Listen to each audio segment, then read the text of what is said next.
Hello everyone, কেমন আছো সবাই? আশা করছি সবাই খুব ভালো আছো। তো দুপুরে খাওয়া দাওয়ার পর একটু বেরিয়েছিলাম, এটিএমে এসেছিলাম।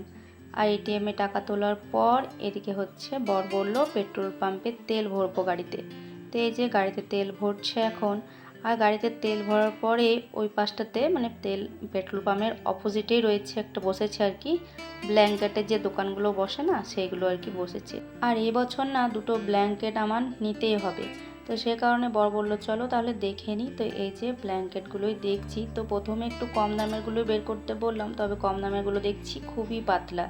আবার একটু ভালোগুলো যখন বের করতে বললাম তো এগুলো কিন্তু বেশ ভালো। তো দুটো ব্ল্যাঙ্কেট নিয়ে নিয়েছি।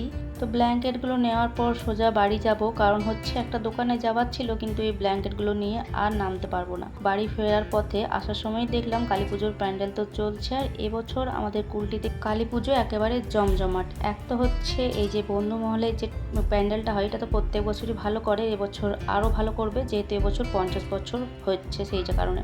আর তার সাথে অনেক রকম প্রোগ্রামও রয়েছে, এই যে তার লিস্ট টাঙানো হয়েছে। আর তার সাথে আমাদের অন্য এক পাশে হবে 85 ফুটের মা কালী। তো ভালো লাগলে অবশ্যই লাইক কমেন্ট সাবস্ক্রাইব।